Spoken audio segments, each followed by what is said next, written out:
Hace pocos días llegó Tatiana. Es una nueva compañera que llegó a Uruguay desde muy lejos, desde Suecia. Tenemos tantas cosas para contarle, no nos alcanzan los días ni las horas del colegio para ponerla al tanto. Una de las cosas importantes es contarles quién fue Artigas. Este año estamos estudiando el periodo artiguista y nos encantaría que Tatiana sepa lo importante que fue Don José para todos nosotros y lo cercano que lo sentimos estando en la Ciudad Vieja. José Gervasio Artigas nació aquí en Montevideo, en plena Ciudad Vieja, el 19 de junio hace 251 años. Hijo de don Martín José Artigas y doña Francisca Antonia Arnal, y nieto de uno de los primeros pobladores de Montevideo, Juan Antonio Artigas. Fue el tercer hijo de los 6 que tuvieron sus padres. Él vivió de pequeño en esta casa que ahora estamos viendo. Después de estudiar en el Colegio Franciscano de San Bernardino, se dedicó a las tareas rurales.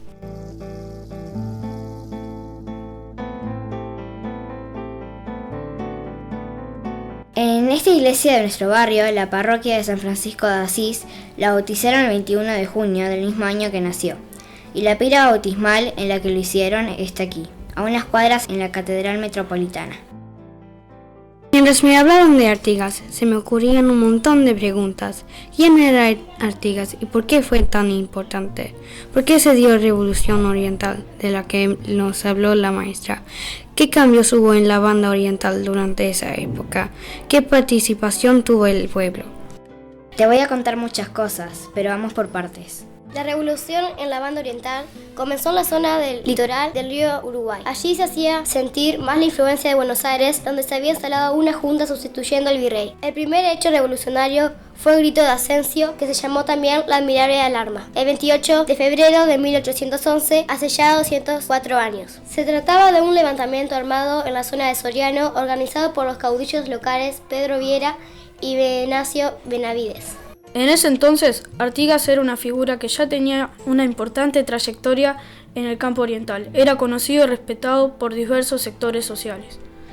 Después del grito de Asensio y los levantamientos en distintos puntos de la campaña, dominó un clima de entusiasmo propio de las revoluciones. Las milicias revolucionarias no formaban un verdadero ejército. Era población rural levantada en armas. Estaba compuesta por los estancieros, sus peones y esclavos, los caudillos locales y sus seguidores, hombres sueltos, es decir, los gauchos e indígenas. La rebelión fue ganando batallas en sucesivos enfrentamientos contra los españoles, lo que permitió ir controlando el territorio. Finalmente, las fuerzas rebeldes, a cuyo frente ya estaba Artigas, se enfrentaron en Las Piedras con el ejército español dirigido por el capitán Posadas el 18 de mayo de 1811. Los artiguistas triunfaron y esta victoria dejó a los rebeldes el dominio de todo el territorio oriental, quedando los españoles reducidos a la ciudad de Montevideo, y aumentó el prestigio de Artigas dentro y fuera del territorio oriental.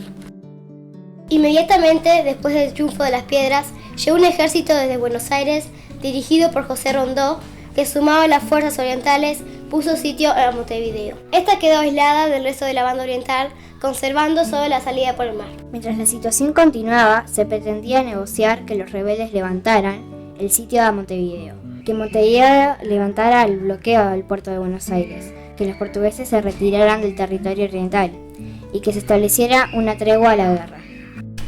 Los orientales fueron informados de las tratativas de paz y Artigas decidió convocar una asamblea para que todos estuvieran informados y resolver en conjunto. Fue así que se hizo una primera reunión en la panadería de Vidal, donde estaba el cuartel general artiguista.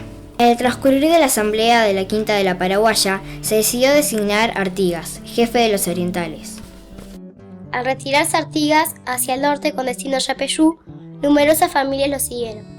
Preferían abandonar sus bienes, si lo tenían, antes que quedar a merced de las represalias españolas y de los ataques de los portugueses. Es cierto que parte de aquella sociedad era nómade y además los soldados como los blandengues, los gauchos y los peones estaban acostumbrados a las largas recorridas.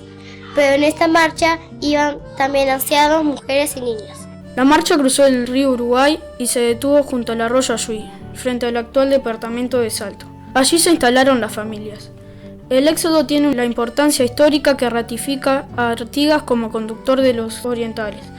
El abandonarlo todo para seguir a Artigas significaba que tenía confianza en él, que se sentían seguros en su cercanía.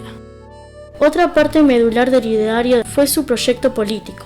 Artigas convocó a los pueblos del interior a elegir y enviar delegados a un congreso que sesionó en el paraje conocido como Tres Cruces, donde Artigas tenía su campamento. El Congreso, luego de decidir aceptar a la Asamblea Constituyente y poner sus condiciones, eligió 5 diputados para enviar y le dio las instrucciones de lo que debían poner en la Asamblea.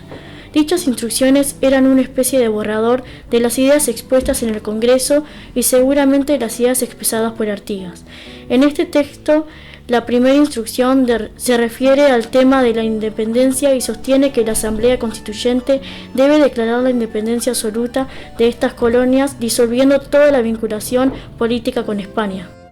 Otro tema que planteaban las instrucciones era el de la organización política de las provincias de una confederación. Una confederación de estados es un conjunto de estados que forman una alianza o liga para lograr un objetivo común.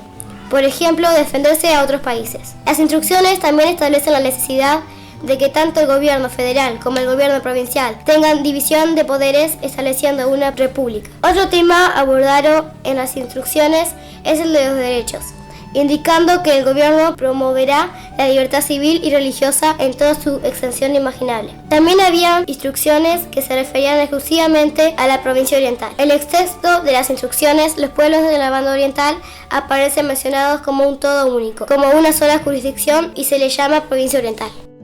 Otra de las principales realizaciones del artiguismo fue un reglamento de tierras, en 1815, que repartía bienes y ganado. Que los más infelices sean los más privilegiados, exclamó Artigas. Sus objetivos eran 2.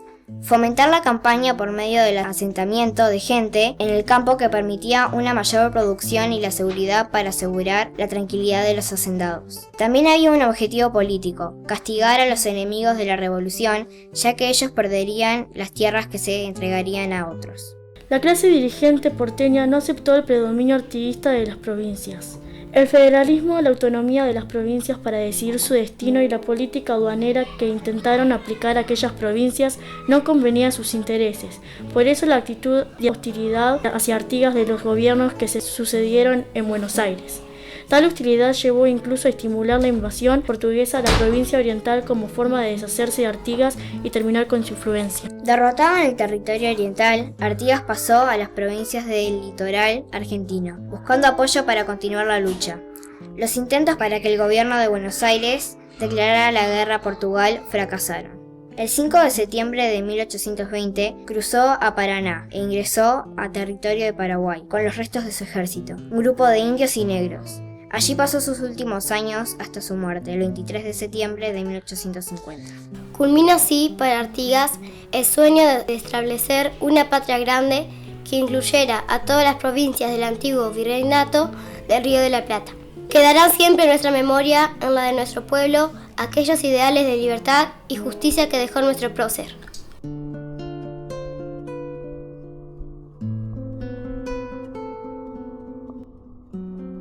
Sin volver la cabeza, usted se hunde en el exilio. Lo veo, lo estoy viendo. Se desliza el Paraná con perezas de lagarto y allá se aleja flameando su poncho rotoso al trote del caballo y se pierde en la fronda. Usted no dice adiós a su tierra. Ella no se lo creería. O quizás usted no sabe todavía que se va para siempre. Se agrisa el paisaje, usted se va vencido y su tierra se queda sin aliento. Le devolverán la respiración los hijos que le nazcan, los amantes que le lleguen, quienes de esa tierra broten, quienes en ella entren. ¿Se harán dignos de tristeza tan honda? Su tierra, nuestra tierra del sur. Usted le será muy necesario, don José. Cada vez que los codiciosos la lastimen y la humillen, cada vez que los tontos la crean muda o estéril, usted le hará falta, porque usted, don José Artigas, general de los sencillos, es la mejor palabra que ella ha dicho. Eduardo Galeano.